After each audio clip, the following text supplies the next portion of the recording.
Maravilha, irmãos. Estamos de volta aqui.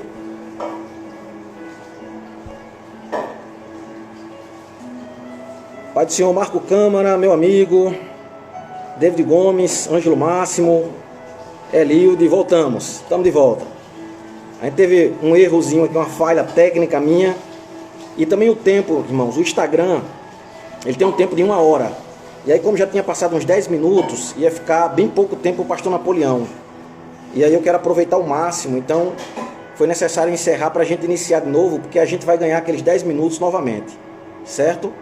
Então eu já vou convidar o pastor Napoleão agora, e aí ele já vai entrar com a palavra em nome de Jesus. Maravilha, queridos, mais uma vez eu queria fazer uma rápida oração aqui junto com os irmãos, 2 minutinhos, para a gente iniciar aqui a nossa live, certo? O texto base se encontra em Mateus capítulo 24, verso de número 8. Querido e eterno Deus, Pai Todo-Poderoso, queremos louvar o Teu nome mais uma vez. Te engrandecer, Senhor, por tudo aquilo que o Senhor tem feito, por tudo aquilo que Tu és em nossas vidas. Queremos glorificar o Teu nome mais uma vez, pela vida de todos aqueles irmãos que estão aqui agora online participando. Abençoa de uma forma poderosa a vida de cada um deles. Em o nome de Jesus. A vida do nobre pastor reverendo Napoleão Falcão, que dedicou toda a sua vida, Senhor, para pregar a Tua palavra, integralmente, para viver o Teu Evangelho. Obrigado, em nome de Jesus. Amém. Glória a Deus, queridos. Mais uma vez, abra sua Bíblia aí, capítulo de número 24 de Mateus, verso de número 8. Enquanto você abre sua Bíblia aí, eu vou, mais uma vez aqui, chamar o reverendo Napoleão Falcão. Deixa só eu encontrar ele aqui.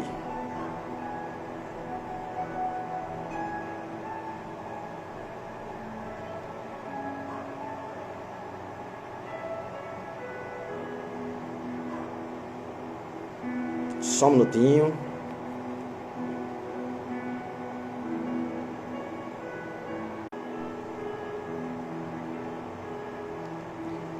Deixa eu convidar aqui.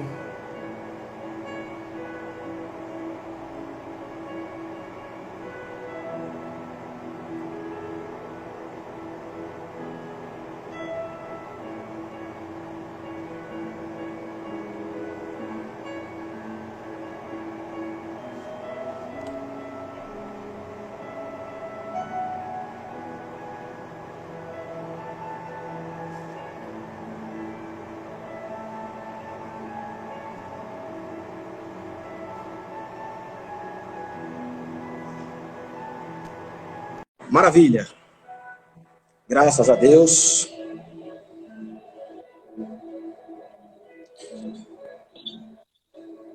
Nobre pastor Napoleão Falcão, reverendo. Olá, meu irmão. Como... Senhor, como vai, irmão Jair? Tá combinando, viu, pastor? Nós estamos combinando.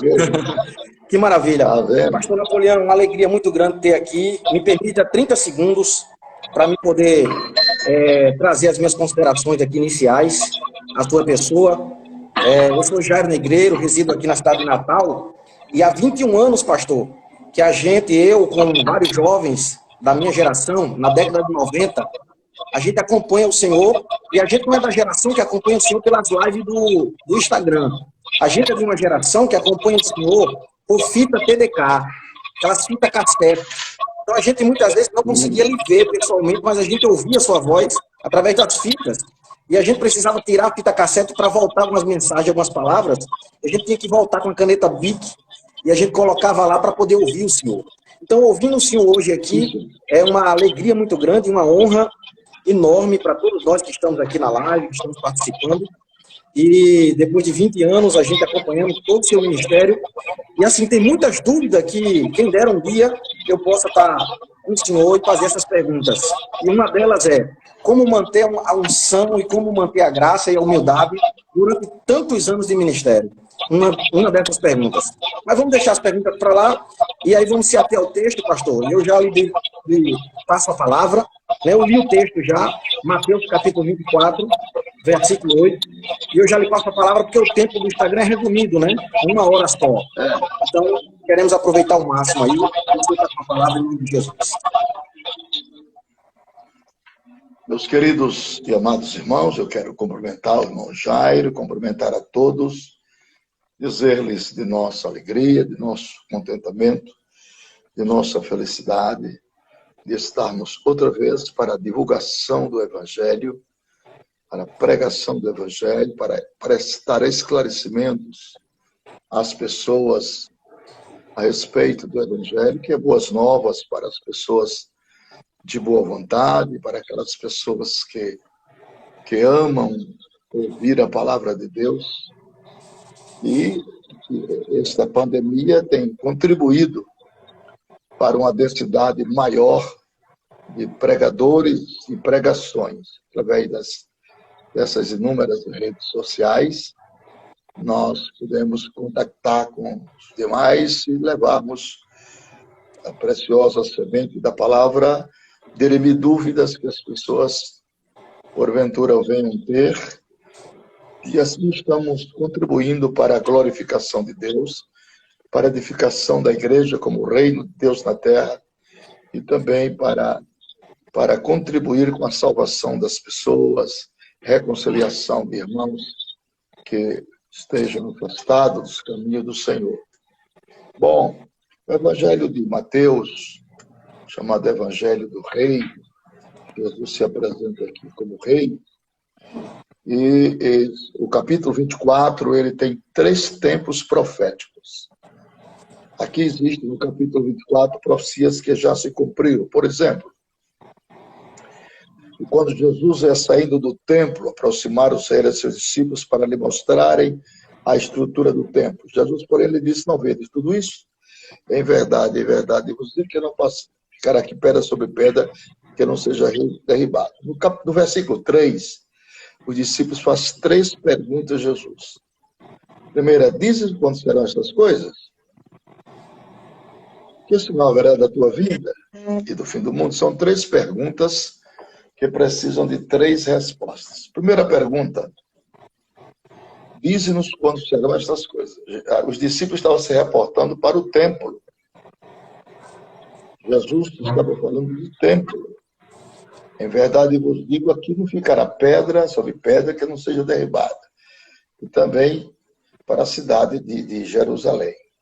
Esta profecia já foi literalmente cumprida. Os historiadores, tanto Eusébio de Cesareia como Heródoto, eles comentam que a cidade de Jerusalém, no ano de 70, depois de Cristo, ela foi cercada pelos romanos e o general Tito cercou a cidade e ficou 42 dias do lado de fora dos muros da cidade.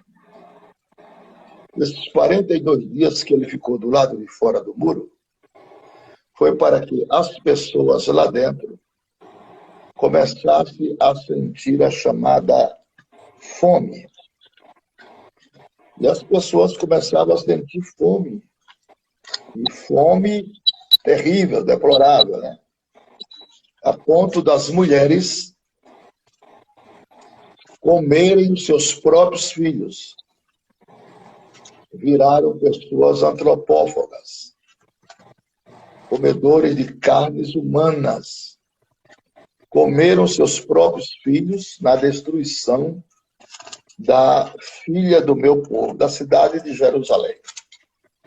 A desobediência, né, chegou a um ponto tão culminante, né, do povo que Deus teve que sancionar juízo impenitente sobre aquele povo. De tal forma que essa profecia já foi cumprida. E depois as mulheres grávidas, quando a palavra de Deus diz assim: ai das grávidas e daquelas que amamentarem naqueles dias,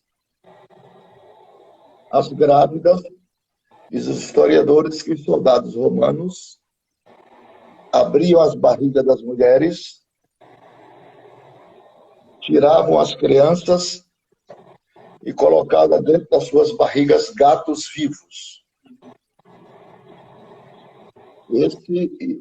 Também cortaram todas as árvores em volta de Jerusalém para fazerem instrumentos de suplício. Então, os judeus, muitos milhares foram crucificados. Então, a cidade foi derrubada, seus muros, o templo foi destruído, as mulheres grávidas foram abertas suas barrigas, foram colocados gatos vivos, e depois Jesus, orai para que a vossa fuga não aconteça no sábado. O sábado o judeu está na sinagoga. Então Jesus disse para que não aconteça no inverno. No inverno é dificuldade para sair de casa, e sábado é o judeu na sinagoga. Então, isso tudo aconteceu, e alguns judeus, chamados judeus da diáspora, eles fugiram do cerco. Só que quando eles fugiram, Deus usa um dos profetas, Oséias, e diz, olha, vagabundos, vocês sereis entre as nações. Para onde vocês forem, a minha espada vai atrás de vocês. Então, são profecias que já se cumpriram. Israel foi para o antigo Crimeia, que é o grupo da Gomeria, Alemanha nazista. E lá encontrou Adolfo Hitler, né? Todo mundo sabe a história, que levou à morte mais de 6 milhões de judeus em câmaras de gás e em campo de concentrações. Então, os judeus foram penalizados por isso, porque não conheceram o tempo da sua visitação. A sua casa ficará deserta. Então, houve esse deserto, né? Terrível, deplorável, penoso. Os judeus ficaram quase 2000 anos despatriados. Em Mateus capítulo 24, verso 15, Jesus cita outra profecia. Quando virdes a abominação da desolação, de que eu falou o profeta Daniel, quem lê entenda. Então Jesus se reportava também para uma parte da profecia que já se cumpriu. Um sírio chamado Antíoco Epifânio IV, que processou a morte de 100 mil judeus, ofereceu uma porca no lugar sagrado. E porco, pela lei, é animal imundo. Então, a abominação já foi feita. O que é que está faltando? Está faltando a assolação. Quem é que trará a assolação? O assolador. Quem é o assolador? Um déspota mundial e governamental, chamado de falso Messias, o anticristo, que fará uma aliança com o povo judeu, Daniel 9, 24 a 27. Então, são tempos proféticos que já se cumpriram. Então, Paulo, ele teve o critério e o cuidado de escrever 3 capítulos direcionados ao povo judeu. Capítulo 9 de Romanos, o passado de Israel. Capítulo 10 de Romanos, o presente de Israel. E o capítulo 11 de Romanos, futuro de Israel. Agora vamos para o presente. O passado de Israel é muito tenebroso, né? Um passado deplorável por causa da desobediência. A sanção do juízo divino é muito implacável. Muito implacável. A desobediência gera o acionamento do juízo divino. Ele não gosta de enviar juízo, mas quando precisa, ele envia. Ele não gosta de ordenar gafanhoto, mas ele ordena. Ele não gosta de cerrar os céus, mas cerra. Ele não gosta de enviar peste, mas envia. O salário do pecado é a morte. O homem não tem que se queixar de Deus em nada, queixa dos seus próprios pecados. Essa rejeição de Israel ao Messias levou isso. Até o período interbíblico, quando a casa ficou deserta, quando os ramos foram quebrados e quando a nação foi despatriada, dispersas pelo mundo afora, a ponto dos judeus olharem para eles e dizerem: olha, canta-nos o cântico de Sião.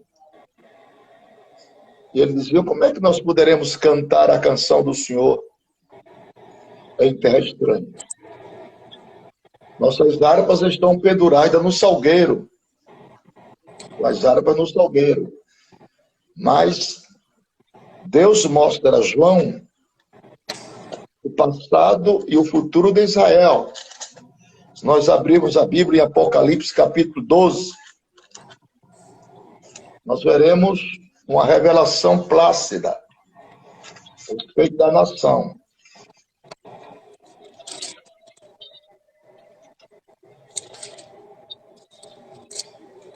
E viu-se um grande sinal no céu, a mulher vestida do sol. Esta mulher aqui tem nada a ver com Maria, nem com a igreja.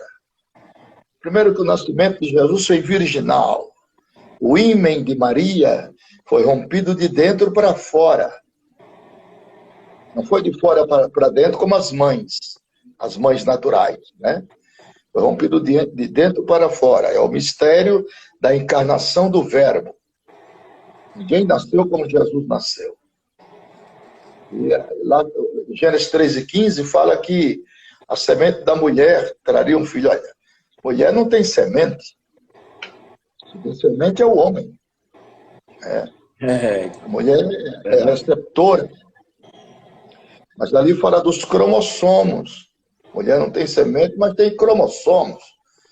Junta-se os cromossomos femininos aos cromossomos masculinos, faz a ovulação e gera o filho, pela semente que já foi penetrada.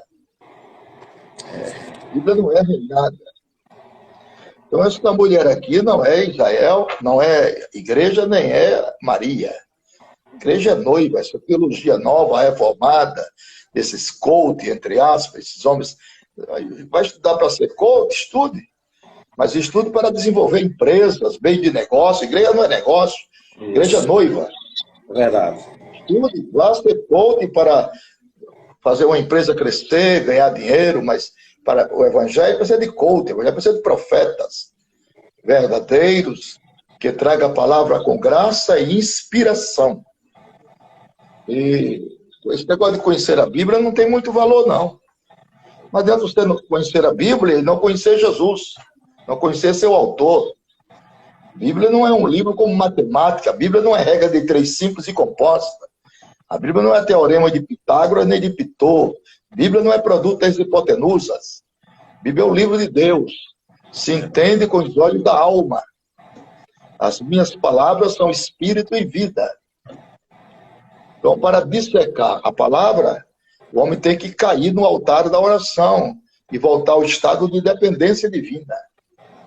E os seus segredos Deus confia aos humildes, não é aos arrogantes, aos prepotentes e aos sabichões. O valor do evangelho é antagônico à razão do homem. O evangelho maior é o menor, quem se humilha é exaltado, quem chora é feliz. É um verdadeiro paradoxo. Então, essa mulher aqui é a nação de Israel, porque ela perde a sua virgindade espiritual. Ela estava vestida de sol. Isso aqui é o sonho que Deus deu a José. Que o sol aparecia, que a lua aparecia, que as 11 estrelas se moviam, 12 com ele. Ele fala dos seus irmãos. E a mulher estava grávida.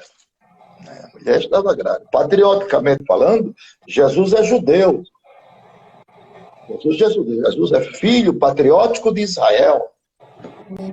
E a Bíblia anuncia aqui que havia um dragão que parava de frente da semente da mulher para lhe entregar o filho. Ora, esse filho, dragão, aponta direcionalmente para uma figura tipológica de Herodes, que lançou um censo para matar todo o primogênito macho de 2 anos para baixo.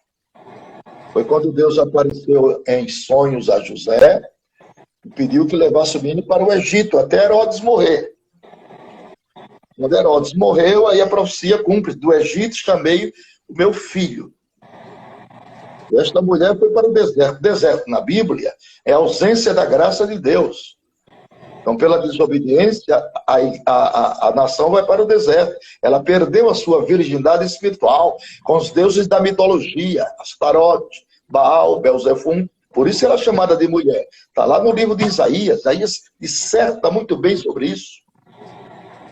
Então, resultado, a mulher foi para o deserto. Eu sou oficial do Exército na reserva, e eu tenho acesso aos quartéis.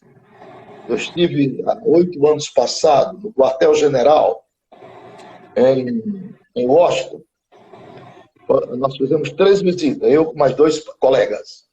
Fomos à Casa Branca, ao Museu Espacial e ao quartel-general. Chegamos lá, tinha 3 oficiais generais nos esperando. Eles eram pastores da Igreja Batista de Washington. Levaram para uma sala, como já conversamos muitos e nos interrogaram muito a respeito do Brasil. Eu dei as melhores informações do meu país. Eu sou patriota. Sim. E aí eles disseram: olha, pastor, nós fizemos uma pesquisa que durou muitos anos a respeito das necessidades que Israel tinha no deserto. E chegamos ao seguinte denominador comum. Depois eu falo do princípio das dores, irmão. Tenha calma. O irmão ali perguntando do princípio das dores. Tem calma, irmão. Tem calma. Faz parte. Então, faz parte. O irmão pensa que a gente entra direto. Tem que falar a Bíblia, meu irmão. Aprende a Bíblia. Então, chegamos lá e foi feita uma pesquisa. Era 650.500 homens que estavam no deserto, né? Fora mulheres, crianças, velhos e adolescentes. Era um contingente de aproximadamente 3 milhões de pessoas. 3 milhões de pessoas. Então, é bom até, irmão, tirar os comentários. Que fica melhor. Tira os comentários. Tem umas pessoas que chateiam a gente que só. Tira os comentários. Agora. É melhor. Pronto, pastor. Então, chegar à conclusão seguinte, que Israel precisaria todos os dias de 1.500 toneladas de alimento por dia. E outra coisa, nós somos 70% líquido. As pessoas precisam conhecer história. As pessoas só conhecem nada, só conhecem gritaria. Então, eles precisavam de 1.500 toneladas de alimento por dia. E outra coisa, nós somos 70% líquido. Ninguém sobrevive num deserto por muitos anos sem proteção. É verdade. Vamos passar por um processo de inanição. Nossos órgãos vão se decompor, vão se diluir. Mas quando Deus chama, Deus cuida. Então Deus começou agora a operar os seus atos de cuidado, os seus atos paternais. Primeiro ele coloca uma nuvem de proteção. Aquela nuvem de dia protegia, a coluna de fogo à noite dirigia. Era uma que protegia e a outra que dirigia. Mas quando Deus põe a nuvem sobre eles, Deus dá uma lei. Porque Deus é um Deus de leis. Israel tem 3 leis. A lei civil, a lei cerimonial e a lei moral. Então, quando Deus coloca a nuvem para proteção, Deus dá uma lei. Olha, por favor, vocês não andem na frente da nuvem. Mas também não andem atrás, andem debaixo. Quer dizer, na frente da nuvem eu faço uma exegese. Não seja fanático. Atrás da nuvem, não seja uma pessoa descuidado da vida espiritual. Então, na frente da nuvem fala de fanatismo. Atrás da nuvem fala de formalismo, pessoas formais. Então, porque a vitória não é de quem corre, a vitória é de quem chega. É verdade. Porque muitos correm, mas não chegam. Saul começou mal e terminou mal. Salomão começou bem e terminou mal. Davi começou bem, teve um acidente de percurso no meio, deu a volta por cima, caiu nas mãos de Deus, porque cair na mão dos homens é um perigo. Caiu nas mãos de Deus, Deus perdoou e restaurou o reino. Deus salva um homem chamado Manassés, que foi o primeiro infanticida da terra, matador de criança.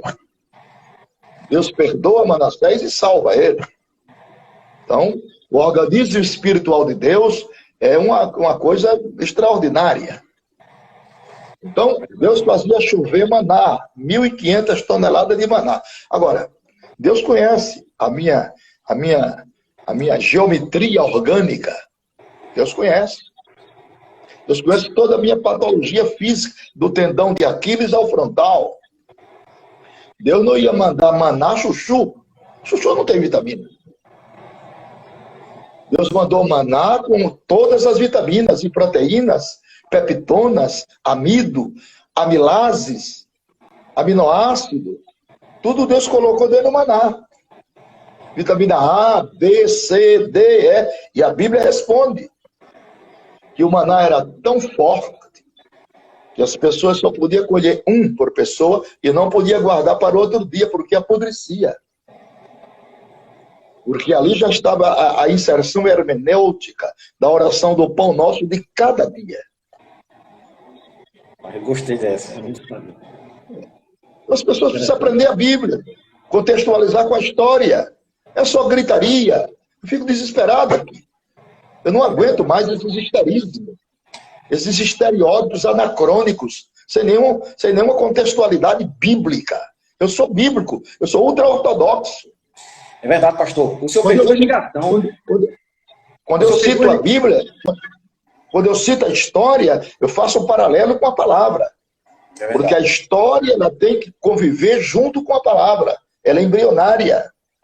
Isso é didático. Quando eu falo de ciência, eu pego ela junto da palavra, porque a Bíblia não condena a ciência, a Bíblia condena a falsa ciência. Verdade. A Bíblia não condena a filosofia, a Bíblia condena a vã filosofia. Porque a Bíblia tem tudo. A Bíblia tem direito agrário, tem direitos políticos, tem direito da família, tem direito da terra, tem direito, havia um código internacional de leis. E tem um processo de soteriologia completo. A Bíblia tem física, tem metafísica. A Bíblia tem tecnologia de ponta. Esse telefone que o irmão usa, esse telefone que eu uso é bíblico. O sacerdote tinha uma pedra de ônix, chamada Urim Tumim, luz e perfeição.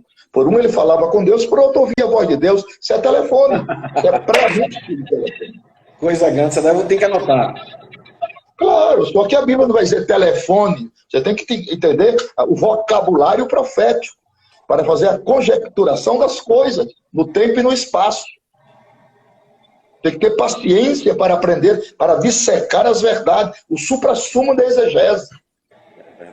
Porque tem pessoas que conhecem, mas é um conhecimento saltitante como briga de galo. Não é um conhecimento responsivo, pedagogicamente didático, metódico. Uma coisa vai dando lugar à outra. Eles querem saber tudo de uma vez. É uma geração fast food.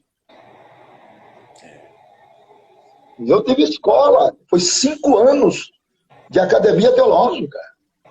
4 no Brasil e 1 na América. Fora meus 52 anos de ministério. Se eu não aprendi nada, posso desistir da vida.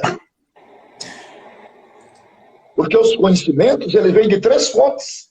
Herdados, pesquisados e revelados.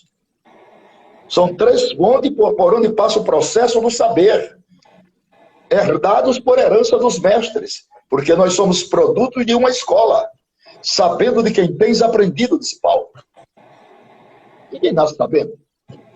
Conhecimentos herdados dos nossos mestres, pesquisados, é quando você adquire bons livros, investe em bons livros. Né? E conhecimentos revelados é aqueles que advêm pela uma vida piedosa de oração. Uma vida de contrição espiritual. Nada vem à solta. Nada vem à solta. Vem por uma vida de dedicação a Deus. De romper as madrugadas com Jesus. É verdade. Amanhecer o dia, deixar o sol clarear. Então, agora outra exegese que eu faço do maná é o seguinte. Além do maná ter os nutrientes necessários ao corpo, essa aqui é minha, não tem nada da Bíblia. Eu acredito que o maná refletia no psique deles o gosto que eles pensassem. Isso é minha, não tem nada da Bíblia. Você não encontra isso na Bíblia. Eu acho que quando eles estivessem lá, se eu estivesse lá, eu sou nordestino, eu ia pensar em quê? Buchada de bode com cuscuz. A carnezinha de sol São com macaxeira. Conjecturas analíticas de valores secundários, né? Não tem. Então, o maná caía ali. A nuvem protegia o povo, mas eles precisavam disso aqui, ó. Água. Então eles precisavam de 41 milhões, 580 mil litros de água por dia. Essa é a pesquisa. Israel não tem rio, os desertos não tem rio, nem permanente e nem temporário. Não tem rio. Então, a fé, ela não é racional. Racional é o culto. Eu quero que as pessoas aprendam. A fé não é racional. O culto é racional. Mas a fé é transcendental. A fé vai além dos limites. A fé concretiza o abstrato. A fé faz o invisível visível. O ordinário extraordinário. Então a fé transcende as imaginações dos nossos pensamentos.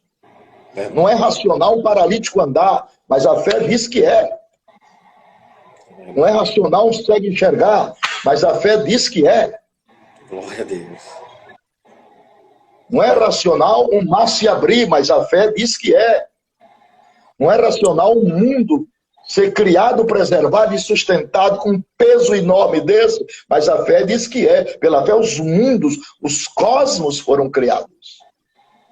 A fé é o inimaginável, o inacreditável, o exuberante, né?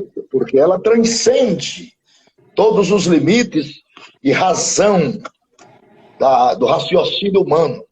É transcendental. Então, sob os auspícios do toque do cajado, a rocha de estio brota 41 milhões 580 mil de água diário. Eu tenho 1.500 toneladas de maná todo dia. Eu tenho uma nuvem para proteção para não haver insolação. As pessoas não morreram de inanição. Eu tenho uma coluna de fogo à noite para que Israel não seja mordido por serpente venenosa do deserto e clarear o caminho. Cuidados paternos. Porque na teologia, Deus não é só pai, Deus também é mãe. Tem que saber isso.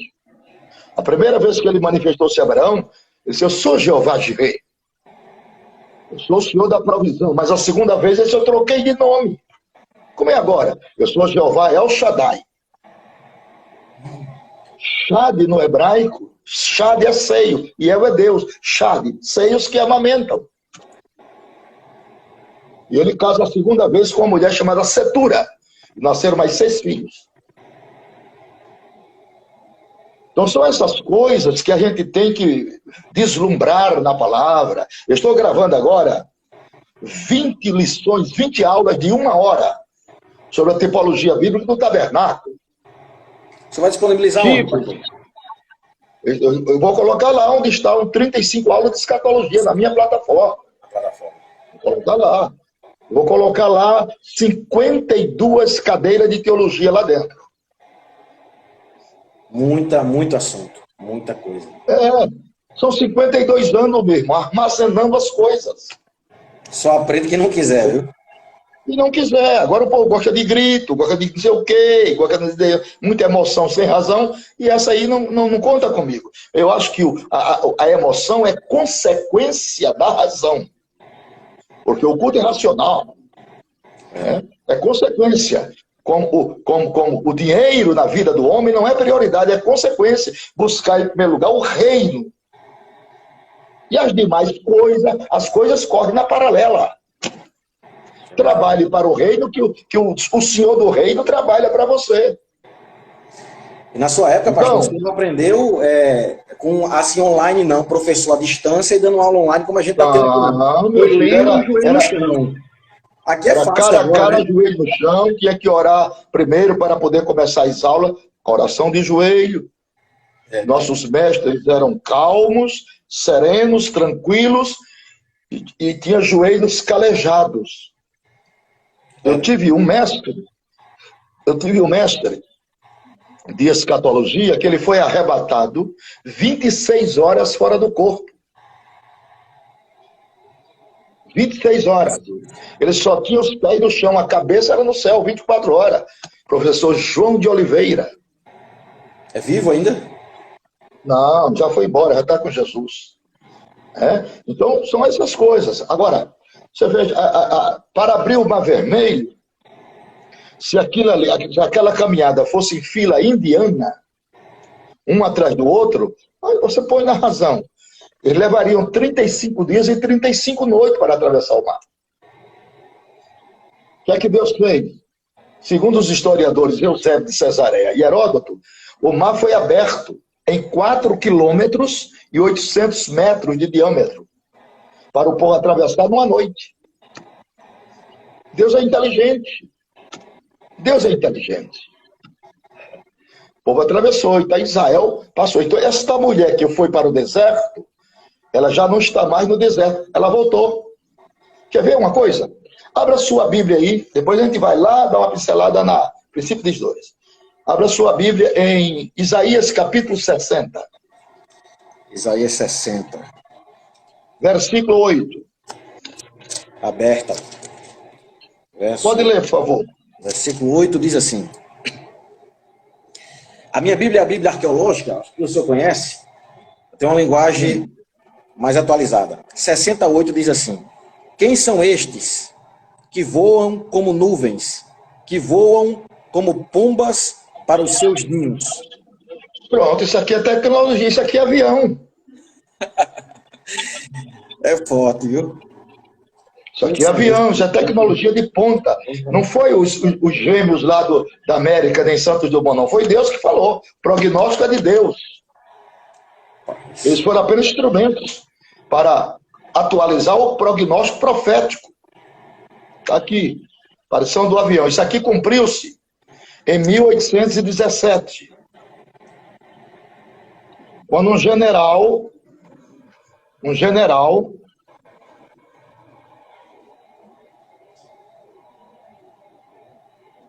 chamado Allenby trouxe a primeira leva de judeus da Turquia. A figueira começou a brotar. Só que não é o brote oficial. O brote oficial está lá na frente. Isaías 66 e 8. Vamos lá. Agora vai dar o brote oficial. 76 e 8. Aberto. 66 e 8. Diz assim. Quem já ouviu uma coisa dessas? Quem já viu tais coisas? Continua.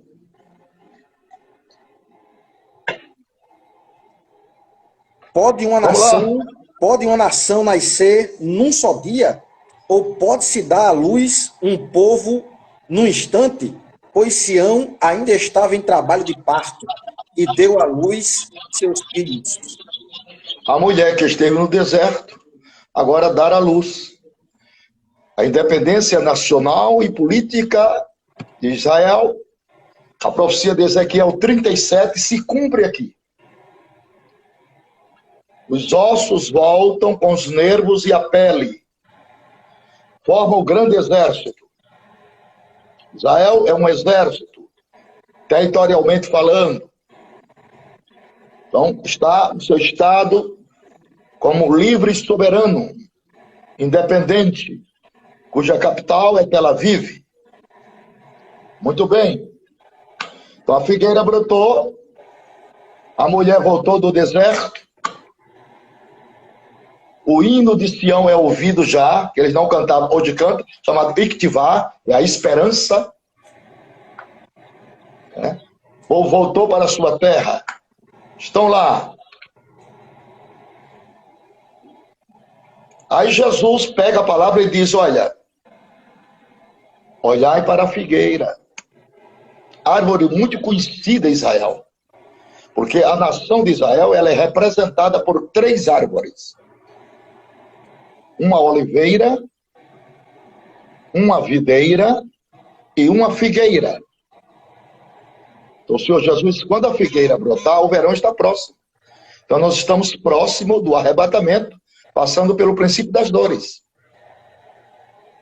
Porque a igreja do Senhor, ela não entra na grande tribulação. Vou lhe mostrar agora. Certo. Todas as vezes que Deus vai mandar juízos coletivos, ele tira o justo. Eu vou repetir.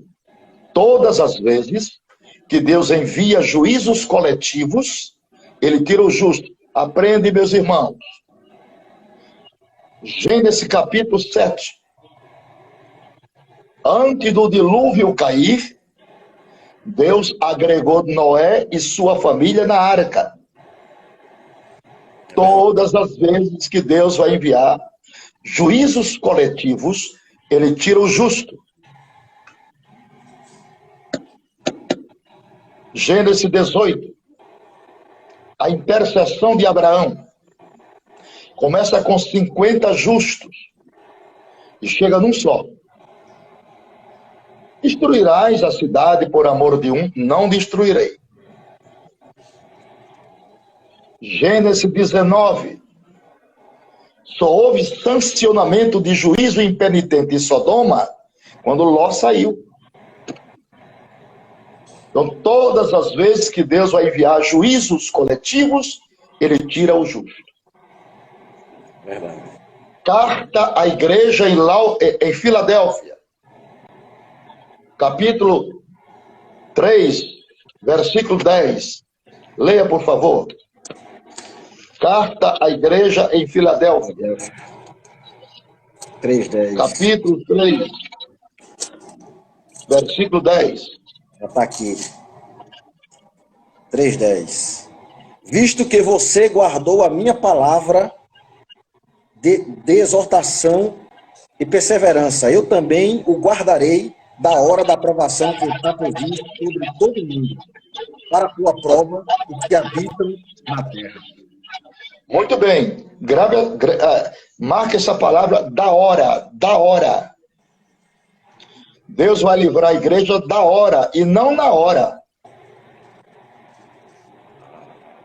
Para a igreja entrar na grande tribulação, ela tem que... a palavra falaria assim, assim como guardaste a palavra da minha paciência, eu te guardarei na hora. É da hora. É da hora. Pastor, algumas pessoas dizem que guardar significa que Deus não iria tirar. Tem uma vertente que diz que Deus não iria tirar o povo da tribulação. Ele iria guardar o povo na tribulação, ou seja, proteger o povo, mas dentro da tribulação. Eu posso entender assim ou não? Significa que a igreja será arrebatada antes da tribulação. Porque eles usam esse guardar, dizendo que a gente vai passar na tribulação, mas Deus vai guardar. Dentro da tribulação. 1 Tessalonicenses 1:10. 1 Tessalonicenses 1:10. Vamos responder para eles. 1 Tessalonicenses 1:10. Aqui, 1:10. Verso 10. E esperar dos céus seu Filho, a quem ressuscitou dos mortos, Jesus, que nos livra da ira que há de vir. Jesus vai voltar e vai nos livrar da ira que há de vir. Não é na ira, é da ira. Vamos lá. Isaías 26 e 20. Isaías 26 e 20. 26 e 20. Aqui. 26, 20. Aqui. Vá, meu povo, entre em seus quartos e tranque as portas, escondam-se por um momento até que tenha passado a ira dele. Na casa de meu pai há muitos quartos. Quartos Verdade. fala de abrigo, descanso, refrigério ou morada. Então, o período da grande tribulação, eu vou dizer para quem é, abre a sua Bíblia aí, Daniel 9, 24. Daniel 9. É só Bíblia, quem não gostar de Bíblia pode sair da live. É tutano. É. Vamos ver, Daniel 9, 24. Quem gostar, fique, por favor. Verdade. Quem gostar de algazarra, gritaria, então... Tem um monte de live aí, né? Daniel, Umas 9 e 24. Tem muitas lives por aí. De intelectuais, de cientistas, evangelho da prosperidade, tem muitas. Vamos para a Bíblia aqui, vamos lá. Daniel 9, 24. 70 semanas estão decretadas para o seu povo e sua santa cidade a fim de acabar com a transgressão, dar fim ao pecado, expiar as culpas, trazer justiça eterna, cumprir a visão e a profecia e ungir o Santíssimo. Pronto. 6 elementos predicativos estão em ação aí. 6. Primeiro, extinguir a transgressão. Segundo, dar fim aos pecados. Terceiro, expiar a iniquidade. Quarto, trazer a justiça eterna. Quinto, selar a visão e a profecia. Sexto, ungir o santo dos santos. Tem nada a ver com igreja, tem nada a ver com gentios. Isso aqui é Israel sentindo dor e de parto na grande tribulação. Abra sua Bíblia. 1 Coríntios 10 e 32. Bem rapidinho, que o tempo está passando. 1 Coríntios 10, 32. Aqui, achei. 10, 32. Na agulha. 32. Não se tornem motivo de tropeço, nem para judeus, nem para gregos, nem para a igreja de Deus. Eles querem falar de escatologia. Muita gente agora quer falar, mas não conhece nem a divisão dispensacional da humanidade. Se aproveitando Isso aí é o ponto de partida, irmão. Para você não dizer que judeu é gentil, que gentil é igreja, que igreja é gentil, que gentil é igreja. Ué, e tem tanta gente dizendo que nós somos o Israel de Deus. Quantas vezes já ouvi isso? Eu também. Nós não somos Israel coisa nenhuma. Somos igreja. Israel é Israel. Gentil é gentil. Igreja é igreja. Para Israel, Jesus vai vir com 2 credenciais. 2. Uma de Messias e a outra de libertador. Para extinguir o pecado do seu povo. Mediante a prensa da grande tribulação. Para os gentios, Jesus vai vir com 3 credenciais. Rei, Senhor e juiz, para julgá-los com vara de ferro. E para a igreja, Jesus traz 2 credenciais. Noivo e esposo. Então as pessoas têm que conhecer a divisão dispensacional da humanidade, para não dizer que essa profecia daqui é para a igreja, isso aqui é para judeu. A grande tribulação é para expurgar Israel. Com a batalha de Gog e Magog. Gog é o chefe. Gog é o príncipe de Meseque e de Tubal. Rosh é o exército que está ao norte de Jerusalém. Rosh. Moscovitas, que é a Rússia, que está na geografia bíblica ao norte, que virá com seus satélites confederados para a batalha de Gog e Magog. Tem 2 Gog e Magog. Tem Gog e Magog com poucas nações, no começo da grande tribulação. E tem Gog e Magog depois do milênio, da largura da terra.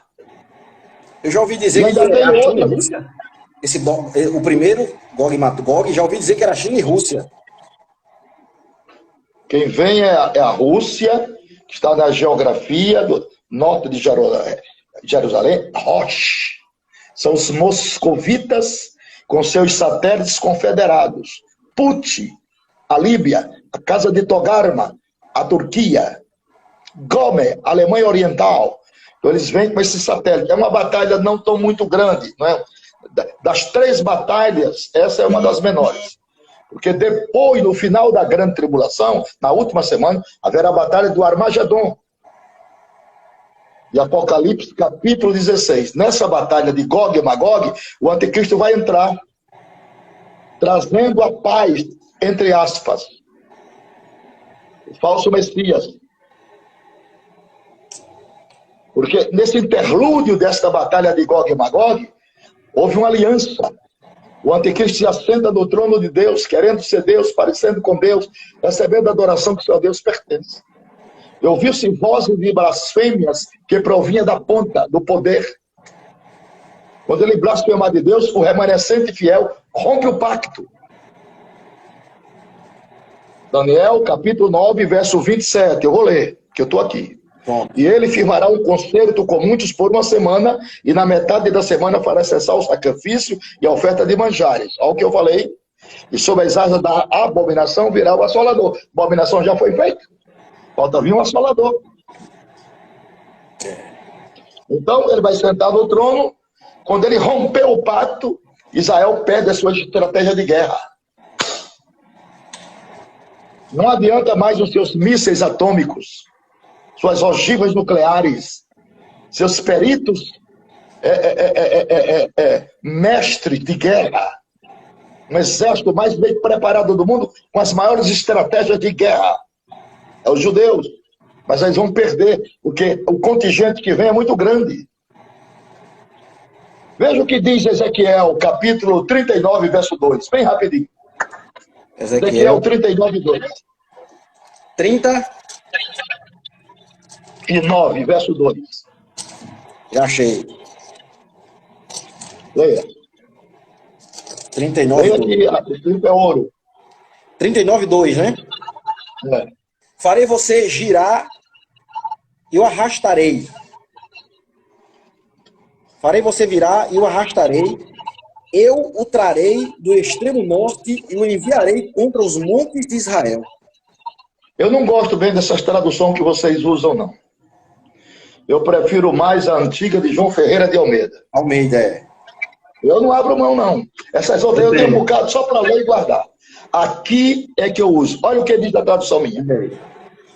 E te farei voltar e te porei 6 anzóis. Aí tiraram os anzóis.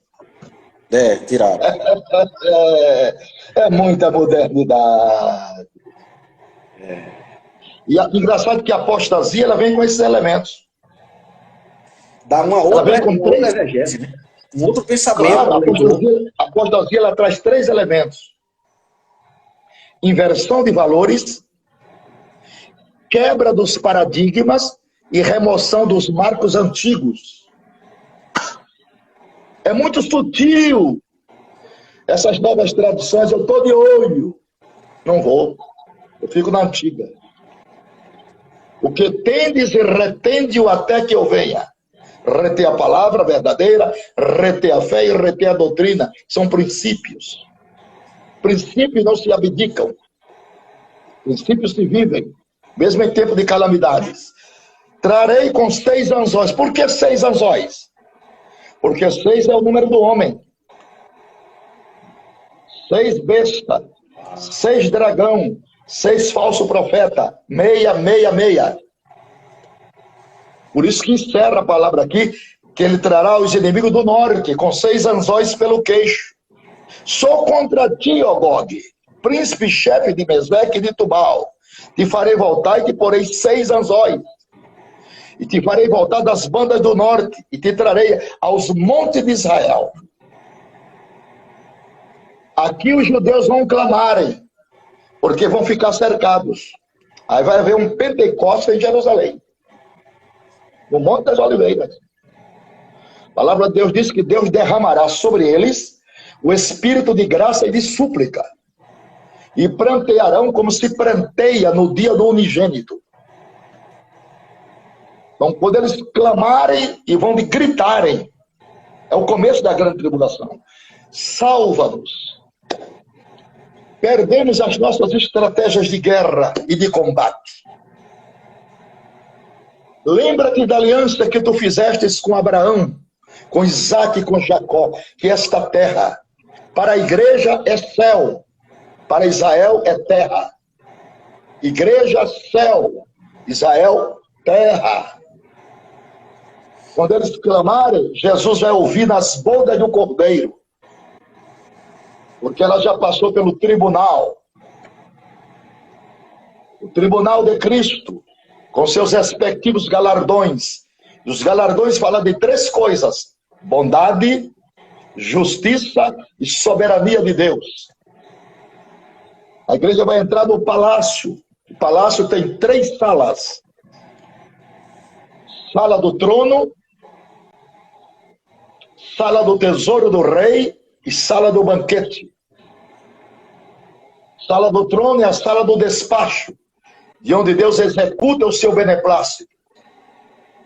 Sala do tesouro, onde as riquezas milionárias do Senhor. Meu é a prata, meu é o ouro. E a sala do banquete, que é a sala da contração de núpcias espirituais da igreja, da noiva com o noivo, na grande celebração das bodas. Então a igreja do Senhor aqui na terra, ela entra no princípio de dores. Segundo a ciência, uma mulher para dar à luz, ela pode sentir de 60 a 100 contrações. Essas contrações evidenciam-se no palco da escatologia como sinais. Então nós estamos vivendo as últimas contrações para o verbo de Deus aparecer. Estamos nas últimas contrações, as últimas. Eu me considero um homem com 71 anos, pertencente à geração da figueira. Eu sou da geração da figueira. Eu completo o ano junto com Israel. Então Jesus disse: não passará esta geração. Ele estava direcionando para a geração da figueira. Segundo os entendidos, uma geração é a durabilidade normal de um ser humano. 70 ou 80 anos. Se for 70, Jesus não veio. Se for 80, está faltando algum.